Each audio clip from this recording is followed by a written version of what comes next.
Dans ce tutoriel, je vais vous présenter l'application Android Gotisoft.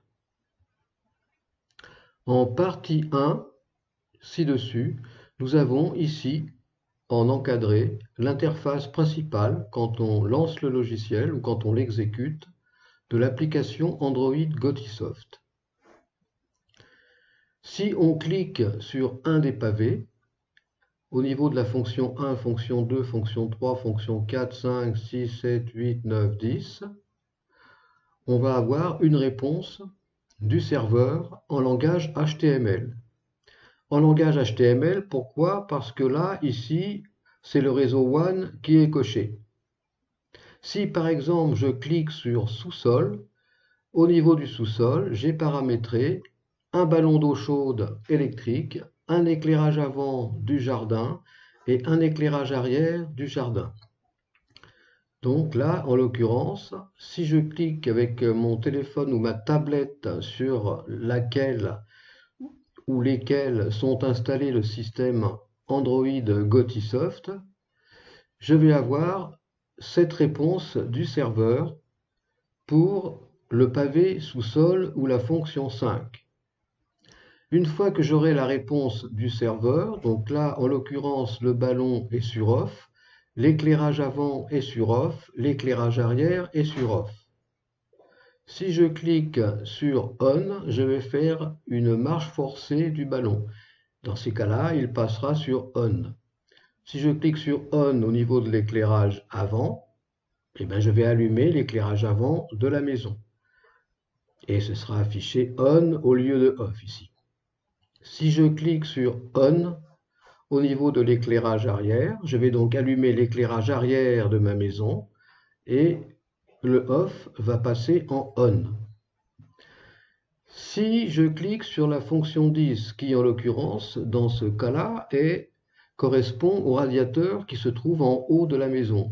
C'est une zone de radiateur. Dans ces cas-là, je vais avoir la réponse du serveur qui va m'indiquer qu'on est en arrêt hors gel. En effet, il y a deux types d'arrêt. Il y a l'arrêt standard et l'arrêt hors gel, comme il y a une marche confort et une marche économique. En l'occurrence, là, en cliquant, j'ai eu une réponse comme quoi les radiateurs étaient mis en arrêt hors gel. Ces radiateurs fonctionnent donc avec un fil pilote qui permet donc d'envoyer des informations par son intermédiaire. Maintenant, si je clique sur volet bas qui se trouve ici, c'est-à-dire la fonction 7, dans ces cas-là, je vais avoir ici une indication qui va m'indiquer qu'on est dans les volets bas et je vais avoir une réponse du serveur qui va m'indiquer que le volet a été mis en ouverture. Si je clique sur fermeture, je vais avoir une information ici de fermeture du volet et le volet va descendre. En ce qui concerne ces différentes fenêtres, on a un petit carré en haut à gauche sur chacune de ces fenêtres qui nous permet de paramétrer l'adresse IP du serveur. Si je clique ici sur le bouton quitter, je vais quitter l'application. En partie 2. En partie 2, on peut constater qu'on n'est plus que le petit carré WAN n'est plus coché, mais qu'à la place, c'est le petit carré LAN qui est coché. Dans ce cas, quand je vais cliquer sur un des pavés ou une de ces fonctions, je vais pouvoir rentrer dans le paramétrage des plages horaires concernant la Gotibox.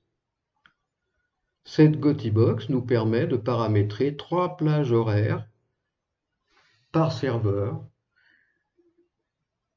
ainsi que les jours de la semaine, du dimanche au lundi. Là, en l'occurrence, pour la chaudière qui se trouve ici, on a 3 plages horaires de fonctionnement pour tous les jours de la semaine. Et le serveur ou la Gotibox nous renvoie une adresse IP. qui correspond à l'adresse IP locale de la chaudière, du serveur de la chaudière.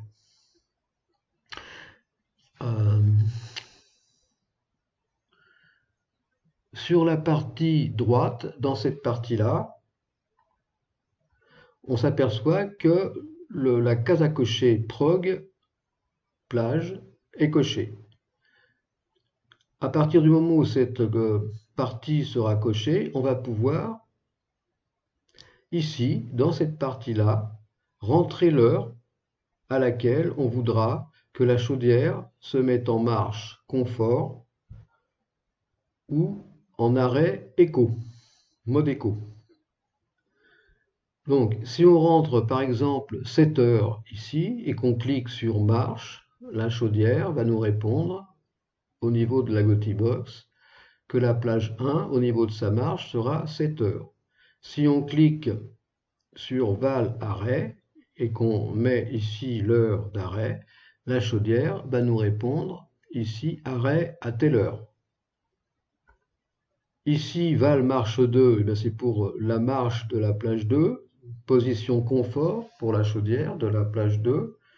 Si on clique sur val ici, on va enregistrer donc cette information qui correspondra à l'arrêt de la plage 2, c'est-à-dire mode écho. Et marche 3, c'est-à-dire confort pour la plage 3, et val arrêt 3, mode écho pour la plage 3. En partie 3, on peut rentrer aussi dans le paramétrage qui se trouve ici de la Gotibox. Au niveau de ce paramétrage, on voit qu'ici, on a 3 possibilités de paramétrage: prog fonction, prog mac ou prog logging heure. Alors, si on clique sur prog fonction, on se retrouve sur cette fenêtre ici. Et là, on va pouvoir changer le nom des différents pavés. Il suffira de rentrer le nouveau nom ici et de cliquer sur le nom de la fonction à laquelle on veut que ça corresponde. Maintenant, au niveau de cette fenêtre, on a cliqué sur prog mac. Il va falloir aussi rentrer l'adresse MAC de la Gotibox. Pour cela, il va falloir rentrer son adresse ici, dans la petite fenêtre qui s'affiche, et de cliquer sur val pour que cette adresse MAC s'enregistre. Dans cette fenêtre-là, on va pouvoir rentrer, si on clique sur prog logging heure, on va pouvoir rentrer le login concernant à son nom de réseau en local et la clé, on va pouvoir rentrer la clé qui correspond au code de sécurité du réseau. Donc en login, on a le nom du réseau concernant le point d'accès Internet ou le hotspot, qui sont représentés par les box des opérateurs téléphoniques et Internet. Et l'IK, c'est le code de sécurité donc de la box Internet ou la box du serveur d'accès Internet.